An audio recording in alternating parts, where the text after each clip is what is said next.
ईरानी red crescent society का बड़ा दावा सामने आया है। ईरान में 555 लोग मारे गए हैं। ये अपने आप में बहुत दिलचस्प है।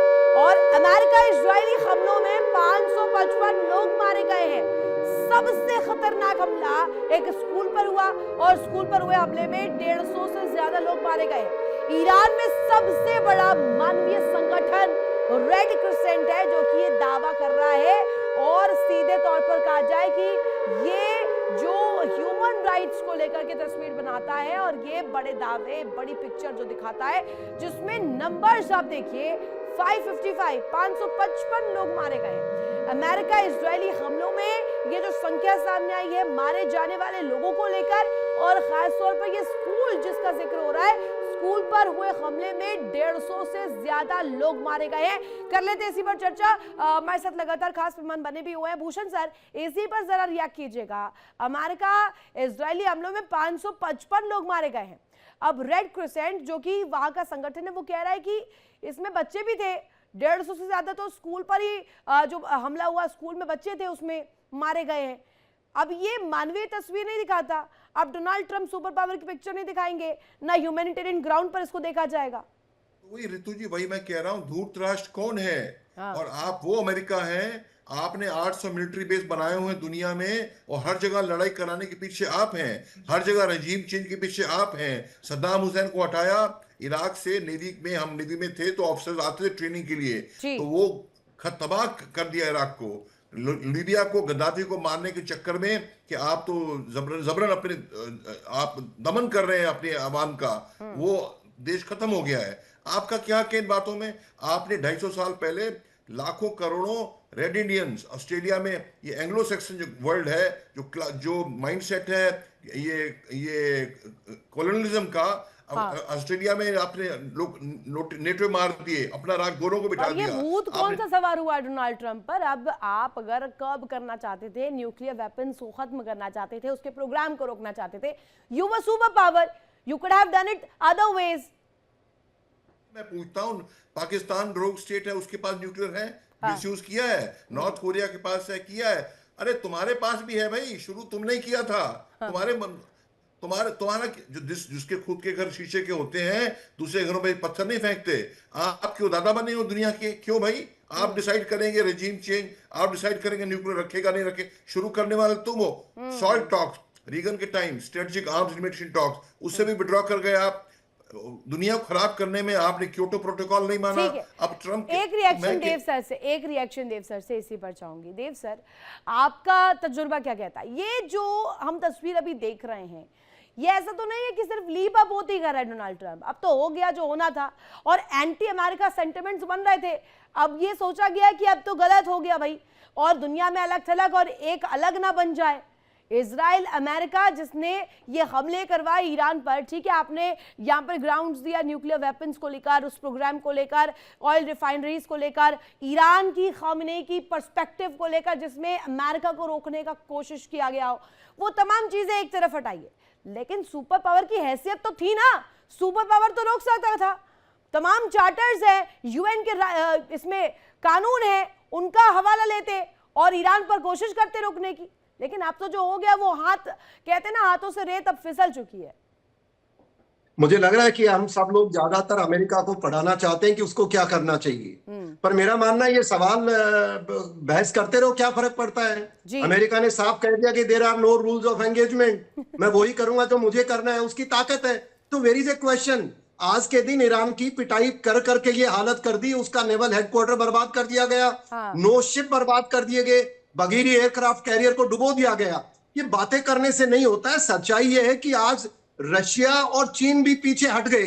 यूक्रेन का कंधा लेकर अमेरिका और नाटो ने यूक्रेन को बर्बाद करवाया रूस के हाथ। आज इजराइल जो ये लोग बाग है ईरान का कंधा लेकर के इसको बर्बाद करा रहे हैं। सवाल ये नहीं है, सवाल ये है कि आज के दिन अंतरराष्ट्रीय पटल पर मैं अगर डिप्लोमेसी की बात करूं तो ईरान को समझौता करना चाहिए था, पर चलिए जो हुआ सो हुआ। आज के दिन मुझे चिंता है भारत की। अभी थोड़ी देर पहले हमारे साथी पैनलिस्ट कह रहे थे कौन टेररिस्ट है कौन नहीं है। देखिए, मैं ये बता सकता हूं दर्शकों को, मेरा जहां तक भारतवासी होने का एक ताल्लुक है, मेरा कंसर्न हमारे देश प्रथम का होना चाहिए और उसके अंतर्गत अगर ईरान और इजराइल लड़ते हैं और इजराइल उन ताकतों का खात्मा कर रहा है, हुती, हमास, हिजबुल्लाह, और हमास वाले तो जब ऑपरेशन सिंदूर से पहले पीओके में आके सभा करते हैं, तो ये चर्चा का नहीं है। मामला ये है आज के दिन अमेरिका ईरान को हिजबुल्लाह को सपोर्ट किया था ईरान ने, और ईरान की तरफ से जो कोशिश की गई थी वो भारत के खिलाफ है। Is that what you are saying? मैं ईरान को बिल्कुल, अरे साहब, हमास कौन है? हमास का दाना पानी कौन देता है? ईरान देता है। Why do we forget it? और हमास ने क्या किया? हमास ने आकर के पीओके के अंदर सभाएं की, और ऑपरेशन जो हमारा पहलगाम हमले के पहले उन्होंने तैयारियां करवाई। तो ये सब छोड़ दें थोड़ी देर। हम अमेरिका का कुछ नहीं बिगाड़ सकते, बातें कर सकते। हमें हमारे हितों की चिंता करनी चाहिए, और हमारा हित ये कहता है, चलता ही नहीं है ना, नियमों को तो तोड़ता ही आया है। माइट इज राइट की कॉन्सेप्ट में, माइट इज राइट की पॉलिसी से वो चलता है। वापस लौट रहे, एक बड़ी खबर सर आ रही है, माफी के साथ रोक रही हूँ, ये बड़ी जानकारी दर्शकों को दे देते हैं। जंग के बीच अमेरिका ने एडवाइजरी जारी कर दी है, और ये एडवाइजरी क्या है? खाड़ी देशों में यूएस नागरिकों के लिए एडवाइजरी है।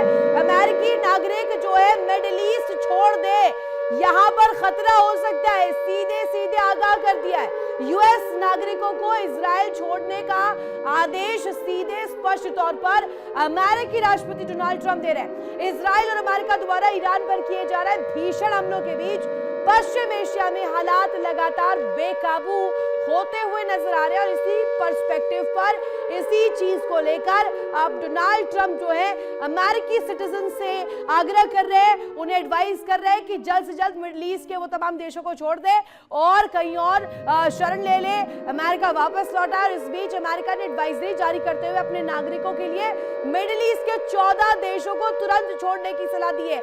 ये 14 कंट्रीज, ये ईरान से सटी हुई कंट्रीज है, जिसमें सऊदी अरब आ जाता है, यमन आ जाता है, और साथ ही साथ आपको बता दें दुबई। इन तमाम चीजों को लेकर के एक पिक्चर यहां पर डोनाल्ड ट्रंप रख रहे हैं। राम सर, इस पर जरा आप रिएक्ट कीजिएगा। एक तरफ आप तो घी डाल देते हैं और जला देते हैं एक तस्वीर पेश करते हुए, साथ ही साथ ईरान में जो हो रहा है वो करवा भी तो आप ही रहे हैं, उसके बाद एडवाइजरी दे रहे हैं। एडवाइजरी देते हुए कह रहे हैं कि 14 देशों को छोड़ दे, इनफैक्ट इजराइल को छोड़ दे। डोनाल्ड ट्रंप को हो क्या गया है? भारत सरकार ने भी अपनी, चूंकि वहां एयर स्पेस बंद है पूरी तरह से, कोई भी प्लेन भेजना खतरे से खाली नहीं है, इसलिए हमारी नौसेना को तैयार कर दिया। नौसेना अलर्ट पर है और वो इस तरह का प्लानिंग कर रही है भारतीय दूतावासों के साथ मिलकर कि वहां के नागरिकों को कैसे बाहर निकाला जाए। तो एक सामान्य प्रक्रिया है, जिस जगह युद्ध हो रहा है वहां से हमारे सिविलियंस को बाहर निकालना ये हमारा नैतिक दायित्व है। तो यही काम जो अमेरिका कर रहा है, इससे युद्ध की विभीषिका कोई कम नहीं होने वाली है, बल्कि बढ़ने वाली है। ये लगने वाला 5 हफ्ते या 6 हफ्ते या 7 हफ्ते अगर ट्रंप बोलते हैं युद्ध चलेगा, तो निश्चित रूप से तबाही मचेगी। और वो तबाही किस रूप में हो सकती है? क्योंकि ये बात तो अपनी जगह सही है कि आज की तारीख में ईरान जो है, कितना भी आप उसको दबाने की कोशिश करें, अब जो है कट्टर पंथ का वो जनक, संरक्षक खोमेनी का जो फिलॉसफी है, उसके फॉलोअर्स बहुत हैं। एक जाएगा, दूसरा आएगा, दूसरा जाएगा, तीसरा आएगा। सर, ये सिर्फ ईरान में नहीं हो रहा था प्रोटेस्ट, मास प्रोटेस्ट, अगर मैं कहूँ इसको नाम देना चाहेंगे तो मास प्रोटेस्ट दीजिएगा, क्योंकि मास प्रोटेस्ट भारत में भी हो रहा है, पाकिस्तान में भी हो रहा है, अलग अलग जगहों पर हो रहा है। इनफैक्ट यहाँ पर नारेबाजी इस कदर की जा रही है, लोग छाती पीट पीट कर इसका शोक मना रहे, मातम मना रहे। और राम सर, इस पर जरा रिएक्ट कीजिएगा। डोनाल्ड ट्रंप के साथ जब भी अब एक शब्द जुड़ता है वो सनक का जुड़ता है, कि वो सनक है। उन्हें चाहिए कि सत्ता की चाबी हमेशा डोनाल्ड ट्रंप के हाथों में रहे, और कोई देश उसके खिलाफ या जरा सा भी इधर उधर बोलता है तो फिर उसके बाद अमेरिका इसी तरीके की पिक्चर दिखाता है। हमने ये पास्ट हिस्ट्री में देखा है। लेकिन ईरान के पर्सपेक्टिव से आप क्या मानते हैं? देखिए, ईरान में दो चीजें अपने जगह अलग अलग है, एक तो राजनीति है और दूसरा धर्म है। धर्म गुरु खोमेनी थे, इसमें दो मत नहीं। शिया समुदाय के वो सबसे आदर्श थे, हाईएस्ट ऑक्यूपाइड पोजीशन थी। तो जैसे भारत की नीति है, धर्म के सबका हम सम्मान करते हैं, ये नीति दुनिया की सबकी नहीं है।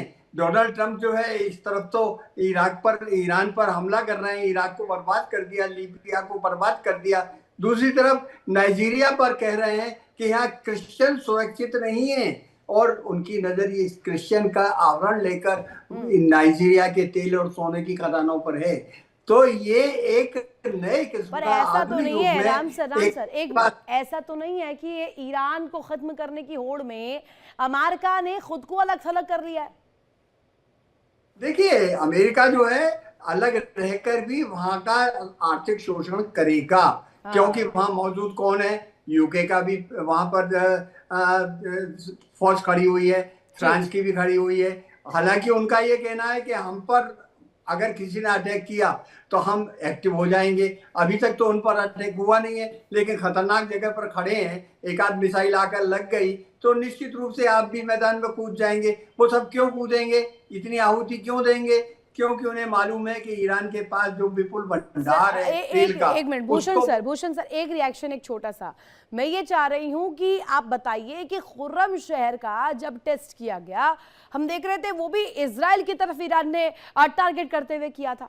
वो दूरी, वो मारक क्षमता वाला वो मिसाइल सिस्टम और बैलिस्टिक मिसाइलों को लेकर तो हम पिक्चर देख ही रहे हैं। ये दोनों चीजों को एक तरफ देखें तो ईरान भी कहीं से पीछे नहीं था। ईरान ने भी, ये जो स्थिति बनी है, ईरान भी चाहता था कि एक बार हो जाए आर या पार वाली स्थिति। रितु जी, हम लोग बातें करते हैं, हम गोलियां नहीं चला सकते। हम बुद्धिजीवी हैं। दुनिया इस कगार पे क्यों आई है? पाकिस्तान में टेररिज्म कौन भड़काता है आर्मामेंट दे के पाकिस्तान को? तालिबान किसने खड़ा किया? अफगानिस्तान में दुम दबा के अमेरिका भागा, ये सबक मिला नहीं फिर भी उनको। वियतनाम से दुम दबा के भागा, सबक मिला नहीं उसको। अब हम कहते हैं जब हो गया है अब तो ईरान को झुक जाना चाहिए। क्यों झुके? मैं कहता हूं वियतनाम और अफगानिस्तान जो सबक सिखाया जाए। ये हमारे देश की बात है, ये हमारे दुनिया के हित की बात है। और सवाल ये है कि ये आपको बता दूं मैं, आप हिस्ट्री में जाएं, न्यूक्लियर एग्रीमेंट था ईरान के साथ, उसका नाम था JCPOA, ओबामा के टाइम पे किया हुआ। जब 17 से 21 ट्रंप अपने फर्स्ट टर्म में आया है, उसने कहा अरे ओबामा डेमोक्रेट, इसको निकालो पड़े, कैंसिल कर दिया न्यूक्लियर एग्रीमेंट JCPOA। वो क्या था ऋतु जी? हिस्ट्री में जाएं, वो था कि ये 5 कंट्रीज P5 यूएसए की, USA, UK, France, Russia, China plus Germany को मिला गया था। उन्होंने गारंटी दी, गारंटर बने वो, और उसके बाद भी ट्रंप ने उसको खत्म खारिज कर दिया। अभी भाई दूसरी बात आप पता करें, वही एग्रीमेंट हो रहा है, होने वाला था, ट्रंप करना ही नहीं चाहते थे। और एक बात और बता दूं, क्योंकि एप्स्टीन फाइल निकला है, क्योंकि डोमेस्टिक इकोनॉमी बड़ी बुरी हालत में अमेरिका में है, क्योंकि वो उनके ऊपर बहुत उनके खुद के लोग जो है नहीं है, भारत पर क्या प्रभाव पड़ेगा वो तो सबसे बड़ा इस वक्त टॉप प्रायोरिटी में सवाल है ही। भूषण सर ये बताइएगा, जो अभी हमारे भारत में चल रही है चीजें, विपक्ष को लेकर के कहा जा रहा है, विपक्ष कह रहा है कि इस पर एक स्टेटमेंट नहीं आया प्रधानमंत्री नरेंद्र मोदी का। देखिए इंडिया डेली 24/7 अब आपकी स्मार्ट टीवी पर। इंडिया डेली मौजूद है सभी डिजिटल प्लेटफॉर्म पर लाइव और लगातार। इंडिया डेली 24/7 हर दिन राष्ट्र को समर्पित।